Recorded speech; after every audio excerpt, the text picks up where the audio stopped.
하나님께서 우리에게 주시는 말씀은 열왕기상 7장 8절의 말씀입니다. 제가 보는 성경으로 구약 521쪽입니다.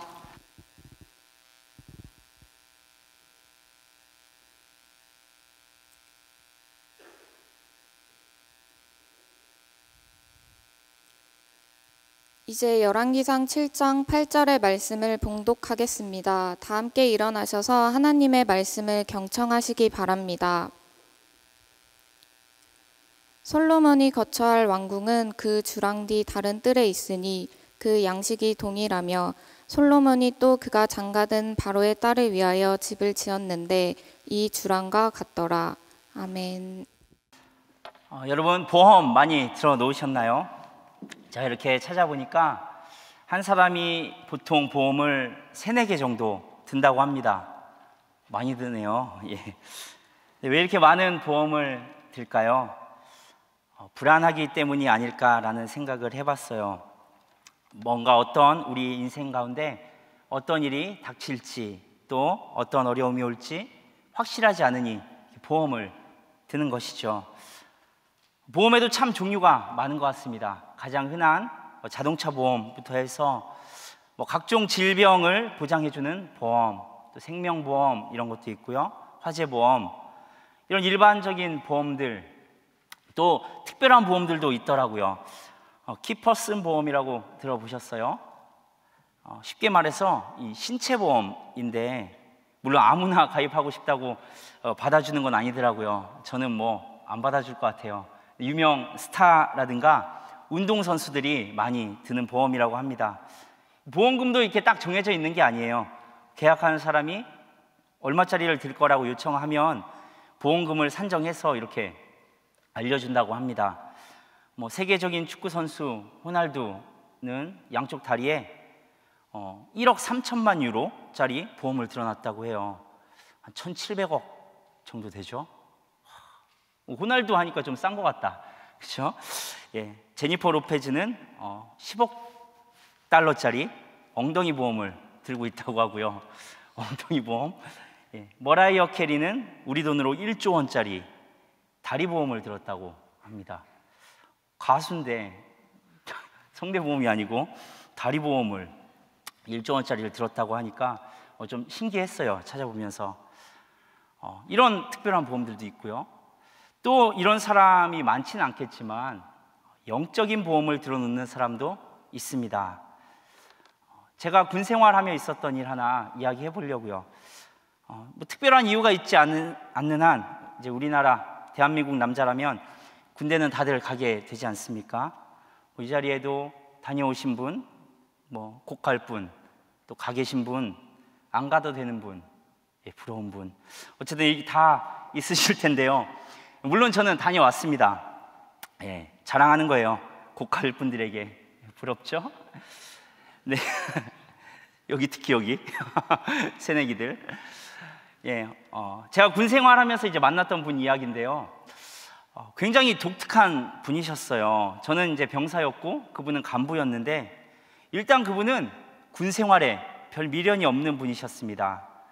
진급이 되면 되는 거고 안 되면 전역하지 대위였는데 그런 사람이었거든요. 그러니 별로 일도 열심히 안 하는 거예요. 그냥 설렁설렁 있다가 퇴근하고. 그런데 특이한 건 이분이 믿는 종교가 진짜 많더라는 거죠. 주일이면 교회 빠지지 않습니다. 가서 예배 드리고요. 근데 절에도 가는 거죠. 그리고 가끔 성당도 가는 것 같아요. 제 눈치로는 성당도 가는구나 싶기도 하고 이야기하는 거 들어보니까요. 또 헌금도 열심히 하고 시주도 하고 그래요. 근데 평소에 살아가는 삶을 보면 또 제가 그분의 삶을 다 알지는 못하더라도 전혀 신앙인인 것처럼 보이지 않더란 말이죠. 할 거 다 하고 그렇게 살더라고요.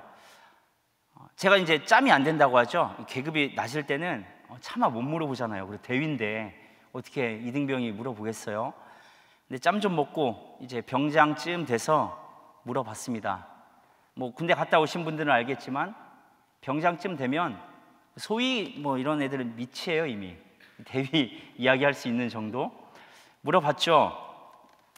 아니 교회를 다니던 절을 다니던 아니면 다 때려치고 차라리 막 살던 하나만 하는 게 맞지 않냐? 다니기도 힘들 텐데 뭘 그렇게 많이 다니냐? 물었더니 이렇게 대답하는 거예요. 거짓말 하나 안 보태고, 야, 나는 보험을 들어놓는 거야. 나중에 죽었는데 하나님이 진짜인지 부처가 진짜인지 아니면 아무것도 없을지 어떻게 아냐? 뭐가 맞는지 모르니 일단 나는 다 다녀놓는 거다 이야기하더라고요. 영적 보험. 과연 이분이 나중에 죽어서 이 보험금 잘 탈지 저는 잘 모르긴 하겠지만 이런 분도 계셨습니다.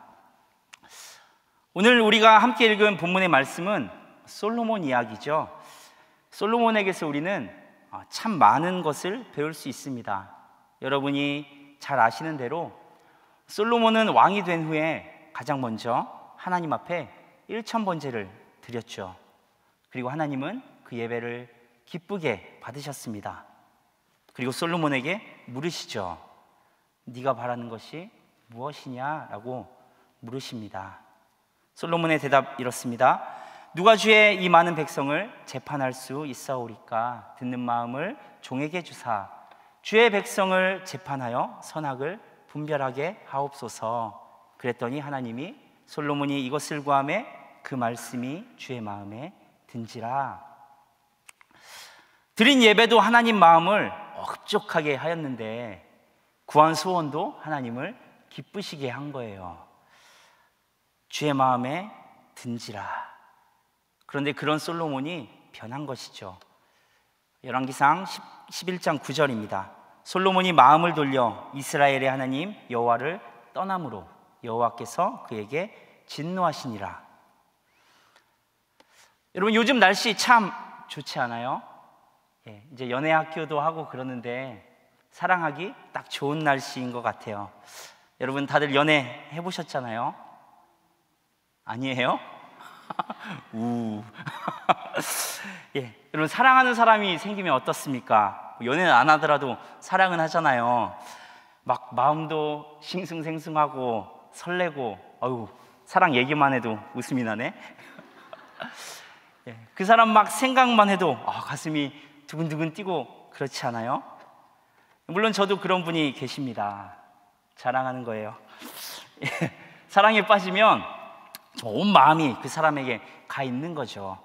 일을 하다가도 뭐 하고 있을까 궁금하고, 좋은 것이 보이면 저거 사줘야 될 텐데 싶고, 또 맛있는 것 먹으면 다음에 같이 와야겠다, 같이 먹고 싶고, 몸이 떨어져 있을지라도 항상 같이 하는 거예요. 마음이 함께하기 때문에 그런 것이죠. 공감이 안 되는 것 같은데? 여러분 날씨 좋은데 연애도 좀 하고 그래요. 연애학교도 신청하고요. 솔로몬은 어떻습니까? 마음을 돌려 이야기하고 있습니다. 마음을 돌렸다는 것, 버렸다는 거죠. 몸이 떨어져 있을지라도 마음이 같으면 함께 있는 거잖아요. 그런데 몸이 함께 있더라도 마음이 떠났다면 그건 이미 남인 거예요. 마음이 떠났다, 끝인 것입니다. 여러분, 우리가 살아가는 동안 가지는 여러 가지 관계들을 한번 생각해 보십시오. 처음부터 마음이 떠난 관계가 있을 수 있나요? 너랑 나랑 오늘 처음 봤지만 그동안 아무런 관계도 없었지만 난 마음이 떠났어. 이상하잖아요. 어쨌든 작은 관계라도 시작돼야 마음이 떠나든 깊어지든 그 이유가 있는 것이죠. 문제는 변해가는 것입니다. 점점 변해간다는 거, 이게 진짜 무서운 거 아니겠습니까? 이 솔로몬 왕이 그랬던 거예요. 점점 변해갔던 것이죠. 하나님과 세상을 두고 이렇게 저울질 해보다가, 그렇게 살아가다가 결국에는 마음을 돌려 여호와를 떠남으로. 그리고 그렇게 하나님을 떠난 결과는 무엇인가요? 결국 하나님께서 세우신 왕국을 쪼개게 된 것입니다. 누구보다도 하나님께 인정받고 누구보다 하나님을 기쁘시게 했던 솔로몬인데 왜 세상과 하나님을 저울질하며 하나님께 마음을 돌리게 되었을까요? 솔로몬의 삶의 목적이, 또 그의 인생의 방향이 하나님이 아닌 자신의 나라가 되었기 때문에 그렇습니다.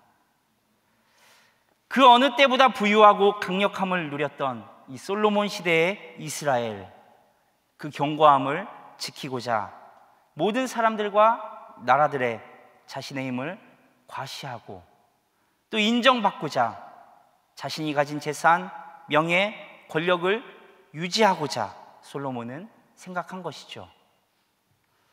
어디에 보험을 들어야 할까? 그리고 그 보험을 위해 이제 세상으로 눈을 돌리기 시작한 것입니다. 결국 하나님께 마음을 돌리게 되는 이 솔로몬에게 처음 시작된 문제는 이제는 하나님만으로 충분하지 않다, 하나님만으로는 안전하지 않다라는 생각 아닐까요? 아무것도 없을 때, 텅 비어 있을 때 그렇게 크게 보였던 하나님, 힘이 없을 때 지켜주셨던 하나님인데 문득 눈을 들어보니 이제 나는 너무나도 많은 것을 가진 거예요. 이 많은 것을 지켜낼 힘이 필요하다 여긴 것입니다. 하나님이 주신 이 모든 것을 지키기 위해 방법을 한번 찾아봐야겠다. 하나님 말고, 이것이 시작인 것이죠. 하나님께서 아버지 다윗에게도 허락하지 않았던 성전을 솔로몬에게 건축하게 하셨습니다. 다윗이 어떤 사람인가요? 사도행전에서는 다윗을 이렇게 표현합니다. 내가 이새의 아들 다윗을 만나니 내 마음에 맞는 사람이라 내 뜻을 다 이루리라 하시더니, 다윗은 하나님 마음에 맞는 사람, 그래서 그를 통해 내 뜻을 다 이룰 것이다 말씀하셨어요. 그런 다윗인데 하나님께서는 성전 건축만은 허락하지 않으셨습니다. 그러니 솔로몬에게 허락하신 이 일이 얼마나 영광스러운 일입니까? 그리고 솔로몬은 그 일을 잘 해내죠. 물론 아버지 다윗이 많은 것을 준비해 주었어요. 그렇다 하더라도 솔로몬은 하나님의 성전을 잘 건축합니다. 열왕기상 6장 보시죠. 11째 해 불월 곧 8째 달에 그 설계와 식양대로 성전 건축이 다 끝났으니 솔로몬이 7년 동안 성전을 건축하였더라. 7년 동안 성전을 건축했대요. 그런데 오늘 본문 말씀 다시 한번 볼까요? 함께 읽어보죠. 시작. 솔로몬이 거처할 왕궁은 그 주랑 뒤 다른 뜰에 있으니 그 양식이 동일하며 솔로몬이 또 그가 장가든 바로의 딸을 위하여 집을 지었는데 이 주랑과 같더라. 솔로몬은 그 영광스러운 일을 하며 또 다른 일을 합니다. 7년 동안 하나님의 성전을 잘 건축했어요. 그런데 열왕기상 7장 1절을 보면 자신의 왕궁을 13년에 걸쳐 건축했다고 기록하고 있습니다. 자신이 거처할 왕궁을 다른 뜰에 짓고 또 바로의 딸을 위한 집도 지었습니다. 다른 뜰, 아무도 모르는 곳, 그렇게 멋지게 지어놓으면 될 줄 알았는데 하나님이 어떤 분이십니까? 사람의 마음속 깊은 곳까지 감찰하시는 분 아니신가요? 사람들은 그 훌륭했던 다윗 왕도 하지 못했던 이 멋진 성전을 지어낸 솔로몬을 칭송했겠지요. 그렇지만 하나님은 더 깊은 곳, 이 다른 뜰, 깊숙한 곳에 지은 솔로몬의 왕궁과 또 바로의 딸을 위해 지은 궁전을 보신 것입니다. 궁전이 문제가 아니에요. 솔로몬의 마음이 문제인 것입니다. 이 처음엔 아무도 모르게 조심스레 시작했던 마음의 균열이 이 솔로몬의 노년에는 엄청난 일들로 번지게 됩니다. 열왕기상 11장 말씀 여기도 같이 한번 읽어보죠. 시작. 모압에 가증한 그모스를 위하여 예루살렘 앞 산에 산당을 지었고 또 암몬 자손의 가증한 몰록을 위하여 그와 같이 하였으며 그가 또 그의 이방 여인들을 위하여 다 그와 같이 한지라. 그들이 자기의 신들에게 분향하며 제사하였더라. 작은 마음의 균열로 시작된 일인데 자신과 바로의 딸을 위해 궁 하나, 두 개 지었던 것인데 이제는 모든 후궁에게 그들의 신을 분양할 산당을 지어줍니다. 결국 솔로몬 어떻습니까? 예루살렘 성전 하나 지어놓고 성전 앞들에 수천 개의 산당을 건축한 것입니다. 참 무섭지 않습니까? 괜찮을 거야. 이 무심코 시작한 작은 마음의 균열이 종국에는 이런 큰일을 만들어낸 것이죠. 여러분, 잘 살고 싶으시잖아요. 호기롭게 외치기도 합니다. 잘 살 수 있어. 하나님도 잘 믿고 세상 일도 잘 할 수 있어. 맞습니다, 여러분. 하나님도 잘 믿고 세상 일도 잘 해야 합니다. 하지만 하나님과 세상 사이에 양다리를 걸치고 자라는 것이 아니라 하나님이 우리 삶의 주인임을 인정하는 그 위에 우리의 일이 세워져야 잘못되지 않습니다. 예수님도 그래서 우리에게 그것을 경계해 주신 것 아닌가요? 한 사람이 두 주인을 섬기지 못할 것이니 혹 이를 미워하고 저를 사랑하거나 혹 이를 중히 여기고 저를 경히 여김이라.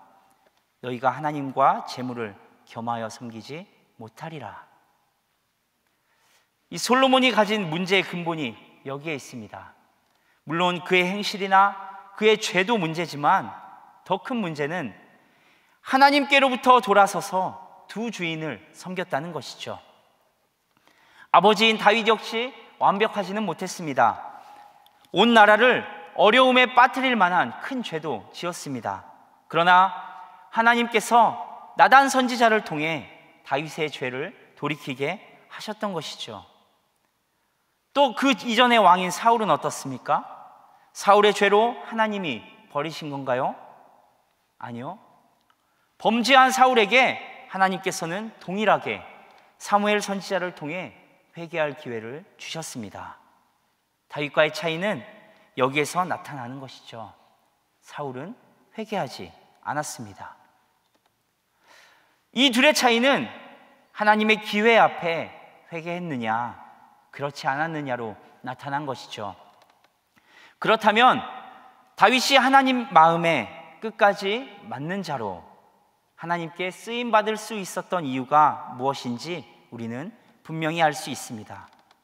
죄를 깨달은 후 철저하게 회개하는 신앙 때문이었던 것을 말이죠. 하나님은 솔로몬에게도 동일한 기회를 주십니다. 열왕기상 11장 9절 10절입니다. 솔로몬이 마음을 돌려 이스라엘 하나님 여호와를 떠남으로 여호와께서 그에게 진노하시니라. 여호와께서 일찍이 2번이나 그에게 나타나시고 이 일에 대하여 명령하사 다른 신을 따르지 말라 하셨으나 그가 여호와의 명령을 지키지 않았으므로. 솔로몬이 하나님 앞에 마음을 돌려 떠났다고 하는데 그 이전에 이 진노하신 하나님이 2번이나 나타나셨대요. 그리고 말씀하시죠. 다른 신을 따르지 말아라. 그러나 그가 지키지 않았으므로. 이 솔로몬에게 부어졌던 부, 명예, 권력이 그의 눈을 가려 하나님을 보지 못하게 한 것은 아닐까요? 성경에서 말하듯 정말 이전에도 이후에도 없을 그 엄청난 부귀영화에 빠져 하나님을 잊었는지도 모릅니다. 돌이키지 않은 결과는 나라를 반으로 갈라지게 했습니다. 그뿐입니까? 솔로몬 이후에 이스라엘 땅에는 대대로 하나님을 떠난 왕들이 세워지고 결국 이스라엘은 이방에 의해 멸망당해 사라지는 것으로 이 이야기는 끝이 납니다. 현대인의 15% 정도가 우울증을 경험했거나 우울증을 겪고 있다고 해요. 굉장히 많은 숫자죠. 오죽하면 영국에서는 몇 년 전에 이 외로움 또 고독을 담당하는 장관을 세웠대요. 참 풍족한 세상인데 참 외로운 세상이기도 한 것 같습니다. 여러분 외로우세요? 끄덕이는 사람이 있네. 힘내세요. 우리에게는 두려움이 있죠. 외로움도 있고요. 언제나 긴장감 가운데 살아가게 되는 것이죠. 그런데 여러분, 다들 뛰어나시잖아요. 잘 살고 계시고요. 우리가 잊지 말아야 할 것은 함께하지 않는, 하나님과 함께하지 않는 재능과 명예는 필연적으로 두려움과 외로움을 가져오게 된다는 것입니다.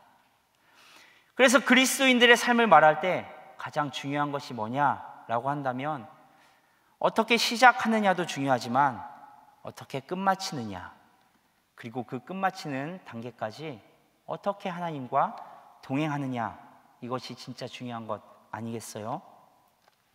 하나님을 떠나 성공한 솔로몬에게 외로움이 찾아왔습니다. 이것을 이기기 위해서 많은 사람을 곁에 두고자 하는 것이죠. 자신의 업적과 힘을 자랑하기도 합니다. 자신이 이루어 놓은 모든 것을 지키고 지속시키기 위해 이런저런 머리도 굴려봅니다. 그 결과 자신의 것을 지킬 만한 힘을 가졌다고 생각했겠지만 문제는 해결되지 않았습니다. 솔로몬에게 진짜로 필요했던 것은 그 고독과 외로움 앞에서 그것을 극복하기 위한 힘과 사람들을 곁에 두는 것이 아니라 하나님께 더 나아가야 했던 것이죠. 그래서 조금 전에 읽은 열왕기상 11장 말씀을 우리는 주목해 볼 필요가 있습니다. 여호와께서 일찍이 2번이나 그에게 나타나시고 이 일에 대하여 명령하사 다른 신을 따르지 말라 하셨으나 그가 여호와의 명령을 지키지 않았으므로, 이 하나님께서는 불순종하고 마음을 돌려 떠난 솔로몬을 그냥 버리신 것이 아니라는 것이에요. 경고하셨죠. 직접 솔로몬에게 2번씩이나 나타나셔서 명령하셨다고 기록합니다. 너 다른 신을 따르면 안 돼. 나만 의지해. 내가 너를 책임질 거야. 지금까지처럼 내가 너를 지켜줄 거야 라고 말씀하셨겠죠. 그러나 두려움, 이 외로움 앞에 서 있는 솔로몬에게는 하나님의 말씀이 들리지 않았나 봅니다. 여러분, 하나님께서는 여전히 여러분의 삶을 변함없이 신실하게 인도하고 계십니다. 여러분의 삶을 한번 돌아보세요. 곳곳에서 만지시는 그 하나님의 손길을 느낄 수 있잖아요. 그런데 우리에게 두려움, 외로움, 불안함이 찾아오는 이유는 무엇일까요? 이것을 잃으면 어쩌나, 성공하지 못하면 어쩌나 하는 마음 아니겠습니까? 그 순간부터 이제 이 모든 것을 허락하신 하나님은 우리 삶에 없어지는 것이죠. 그리고 그 자리에 하나님을 의지하지 않고 하나님께서 주신 것을 내가 쥐고 지키려는 생각이 들어오게 되는 것이죠. 그 순간이 바로 하나님께로부터 시작한 인생이 하나님을 떠나는 순간입니다. 하나님께서 주신 것을 잘 지키기 위해 내가 무엇을 해야 할까? 더 나아가면요, 이제 나의 것을 지키기 위해 힘써야 하는 것은 무엇인가? 우리의 눈을 돌리기 시작하는 거예요. 죄보다 더 큰 문제, 하나님이 아닌 다른 것을 바라보는 것, 하나님께로부터 돌아서는 것, 이것이 바로 불순종의 시작이고 죄의 근원이 되는 것입니다. 하나님께서는 그렇게 마음을 돌린 솔로몬에게 나타나셔서 2번씩이나 경고하셨습니다. 뿐만 아니죠. 다윗에게도 사울에게도 또 하나님을 떠난 이스라엘의 많은 왕들에게도 동일하게 말씀하시고 경고하셨습니다. 그렇다면 우리의 삶에는 경고가 없었을까요? 하나님의 인도하심이 이 구약의 왕들에게만 있고 우리에게는 없을까요? 이 솔로몬을 보며 참으로 안타까운 것은 하나님께서 멋지게 하나님 앞에 시작한 사람인데 그 믿음을 잘 지켰으면 어땠을까? 설사 그렇지 못했을지라도 하나님의 경고 앞에 마음을 돌이켜서 다시 순종으로 돌아갔더라면 어땠을까 하는 것이죠.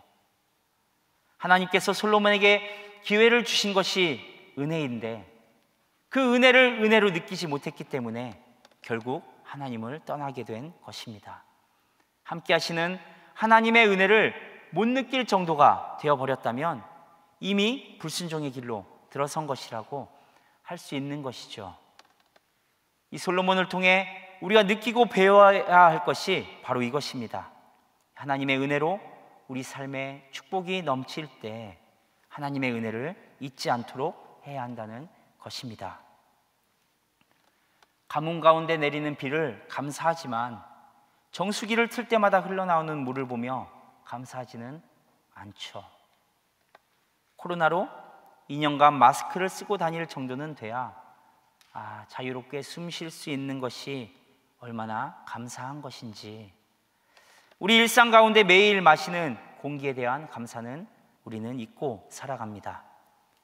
사실 우리가 느낄 수도 없는 순간, 또 생각지도 못한 순간마다 정말 가장 큰 하나님의 은혜가 우리를 감싸고 있는데 말입니다. 하나님의 은혜를 잊어버리면 그 은혜를 기억하도록 하나님께서 우리 삶에 손을 대시는 것이죠. 솔로몬에게도 물론 그런 일이 일어났습니다.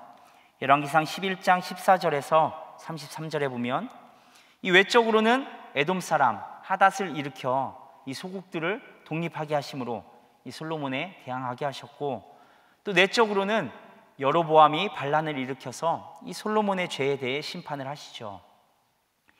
강대했던 이 솔로몬의 나라는 힘을 잃게 되고 소국들은 독립을 선언하고 여로보암도 자신을 지지하는 세력을 모아서 솔로몬에게 반기를 들게 됩니다. 이 하나님께서는 당신을 기뻐하는 자에게 은혜를 더하시고 견고하게 세우시지만 불순종하는 자들은 미워하고 대적하신다 말씀하셨습니다. 솔로몬 어떻습니까? 불순종함으로 자기 삶의 가장 강력한 지지 기반인 하나님을 떠났습니다. 솔로몬 시대에 있었던 안정과 번영은 사방에 적이 없었기 때문이 아니라 하나님이 지켜주셨기 때문인데 말입니다. 우리가 하나님만을 바라보며 순종할 때 우리에게 부어지는 하나님의 은혜는 무엇일까요? 주변의 적이 사라지는 것이 아니라, 우리 삶의 어려움이 없어지는 것이 아니라 그 모든 대적들 가운데, 또 그 모든 어려움 가운데 하나님이 함께 하시고 지켜주시는 것입니다. 솔로몬은 가장 영화로운 시대를 살았습니다. 주옥 같은 잠언을 기록하였고 지혜의 사람으로 널리 알려진 사람입니다. 그러나 그의 인생의 마지막 고백은 이렇습니다. 전도자가 이르되 헛되고 헛되며 헛되고 헛되니 모든 것이 헛되도다. 가장 찬란한 인생의 순간을 살았지만 하나님을 떠났던 사람의 마지막 고백입니다. 자신의 인생의 영화를 놓치지 않으려고 붙잡았던 그 또 하나의 손이 그의 인생을 허무하게 만든 것이죠. 우리 인생에 찾아오는 허무함은 우리가 가진 것이 없기 때문이 아니라 가진 것을 지키기 위해 우리 눈에 보이는 것을 의지할 때 우리의 마음은 하나님으로부터 떠나기 시작하는 것입니다. 그렇게 하나님을 등지고 살았던 솔로몬의 최후 고백과 권면이 무엇인가요? 너는 청년의 때에 너의 창조주를 기억하라. 곧 곤고한 날이 이르기 전에, 나는 아무 낙이 없다고 할 해들이 갑각기 전에, 해와 빛과 달과 별들이 어둡기 전에, 비 뒤에 구름이 다시 일어나기 전에 그리하라. 이 솔로몬의 인생이 무너진 것은 그의 삶에서 여호와를 기억함이 사라지면서 시작된 것입니다. 여러분, 잘 살고 싶으십니까? 성공하고 싶으세요? 공고한 날이 이르기 전에 여호와를 기억하십시오. 여러분의 삶에 견고하심이 하나님의 은혜입니다. 경고가 지나면 공고한 날이 이르게 되는 거예요. 우리를 향한 경고, 그것은 우리를 향한 하나님의 가장 확실하고 구체적인 사랑의 표현이 되는 것입니다. 기억하십시오. 잘 사는 것은 우리가 누리기 때문이 아니라 여호와를 경외함이, 그리고 그 이름을 기억함이 멈추지 않을 때 우리 삶에 찾아온다는 것을 말입니다. 그 신앙 안에 여러분의 삶이 하나님 앞에 잘 세워져 나가는 믿음의 삶 되기를 축복합니다. 기도하겠습니다. 거룩하신 하나님, 주님이 우리의 삶의 주인 되심을 고백합니다. 믿음의 고백 위에 우리의 삶을 세워주시고 하나님을 기억하고 하나님을 경외함으로 우리의 인생이 주님 안에 성공하는 인생 되게 하여 주옵소서. 모든 순간 가운데 부으시는 은혜를 민감하게 느낌으로 모든 순간 가운데 온전한 감사의 고백만이 드려지는 우리의 삶 되게 하여 주옵소서. 예수 그리스도의 이름으로 기도드리옵나이다. 아멘.